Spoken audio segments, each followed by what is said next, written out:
Hey guys, so good morning. I know if you're watching this video it's not morning anymore, but I took you from university to the park here, which is not far from the university, so it's beautiful weather and I was like, okay, then we are filming outside. So as you already can see, we have a new old Pulteney. That is a new one from a new series from them, but to that we come later. First of all, as always, you get some information about the distillery. The distillery was founded in 1826 by James Henderson and is located in the town called Wick. There's a fun fact, we had a boom in the herring fishing industry.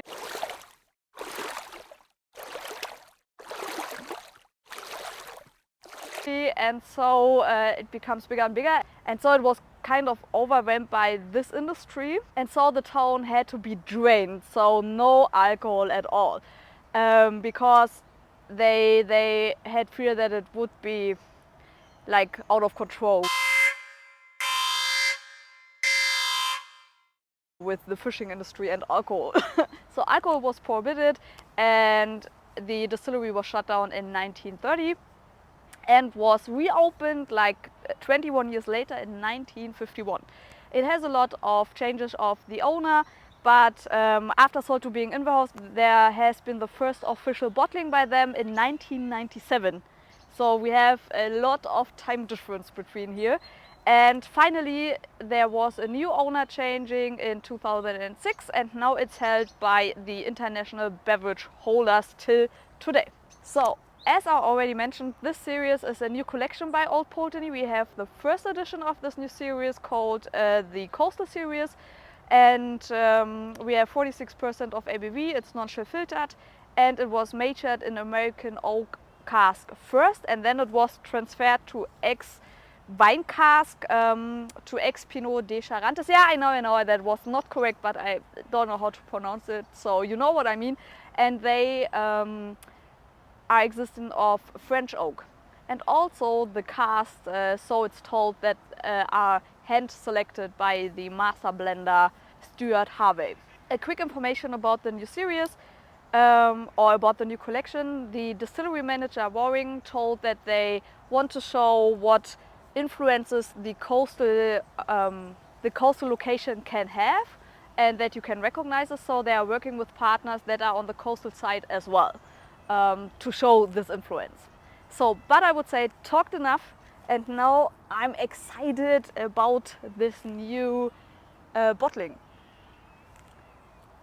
Ooh, I have bananas in the nose, but also a salted caramel.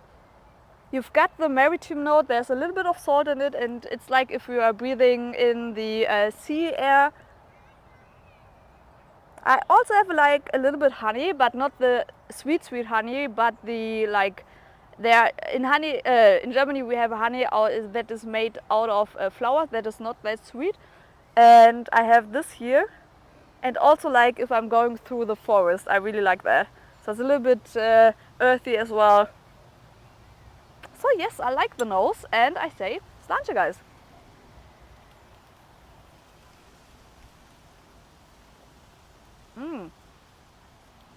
That's interesting. I thought it would be sweet. I mean, it is a little bit of sweet, but in the foreground we have the wood, you have like pepper and ginger, but in a good way, because on the other hand you have the honey again, you have like the caramel again, you have a little bit of vanilla as well. So you have like the sweet side and the spicy side, and those components play very well together, as it's very equal to each other. You don't have a side that is more or less. So it's not too sweet, but it's not too spicy as well.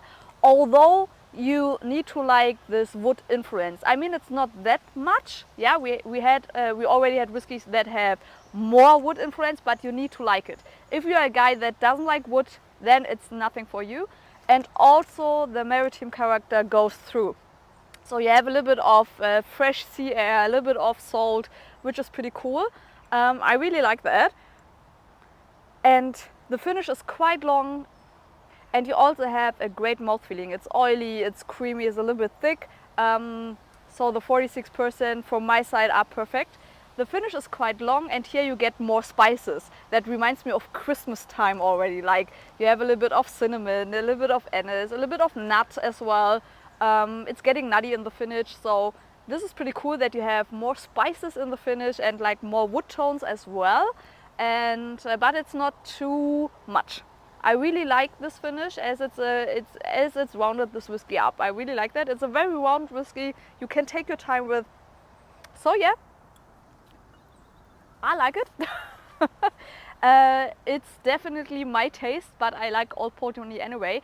I paid around 95 euros, and now we could argue about the value for money thing, because Old Pulteney has a lot of grade in their standard range of other limited editions that are not 95 euros.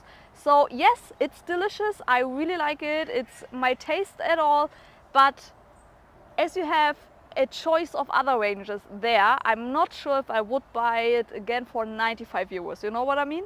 Although it's a limited edition.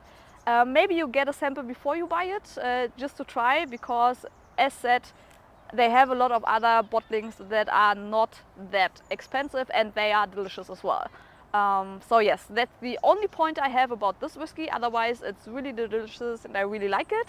And now I pack up my stuff, go at home, do this video, and then I say till next week. Bye bye.